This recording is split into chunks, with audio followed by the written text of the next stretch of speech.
एक बार राजा अकबर अपने प्रिय मंत्री बीरबल के साथ अपने बगीचे की सैर के लिए निकले। वह बगीचा बहुत ही शानदार था। चारों ओर हरियाली ही हरियाली थी और फूलों की भीनी भीनी खुशबू वातावरण को और भी अति सुंदर बना रही थी। ऐसे में राजा को जाने क्या सूझा कि उन्होंने बीरबल से कहा, बीरबल, हमारा मन है कि इस हरे भरे बगीचे में हरे रंग के घोड़े पर बैठकर घूमें। इसलिए मैं तुम्हें आदेश देता हूँ कि तुम 7 दिनों के अंदर हमारे लिए एक हरे घोड़े का इंतजाम करो। वहीं अगर तुम इस आदेश को पूरा करने में नाकामयाब होते हो तो तुम कभी भी मुझे अपना चेहरा न दिखाना। इस बात से राजा व बीरबल दोनों वाकिफ थे कि आज तक दुनिया में हरे रंग का कोई घोड़ा नहीं हुआ है। फिर भी राजा चाहते थे कि बीरबल किसी बात में अपनी हार स्वीकार करें। इसी कारण उन्होंने बीरबल को ऐसा आदेश दिया। मगर बीरबल भी बहुत चालाक थे।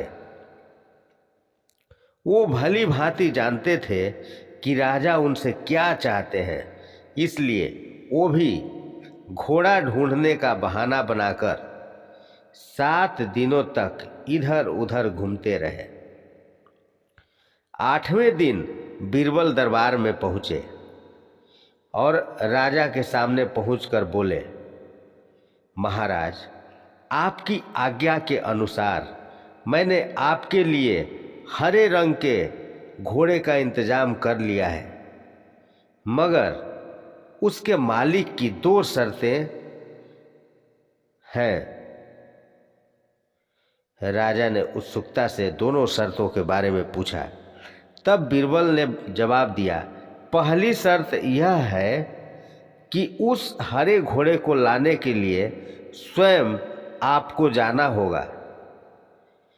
राजा इस शर्त के लिए तैयार हो गए।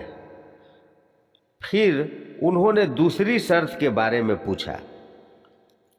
तब बीरबल ने कहा, घोड़े के मालिक की दूसरी शर्त यह है कि आपको घोड़ा लेने जाने के लिए सप्ताह के 7 दिन के अलावा कोई दूसरा दिन चुनना होगा। यह सुन राजा हैरानी से बीरबल की ओर देखने लगे।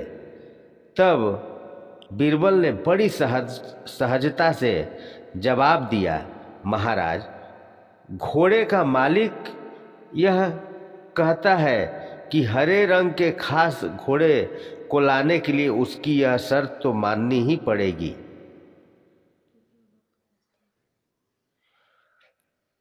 राजा अकबर बीरबल की इस चतुराई भरी बात को सुनकर बहुत प्रसन्न हुए और मान गए कि बीरबल से उसकी हार मनवाना वाकई में बहुत मुश्किल काम है।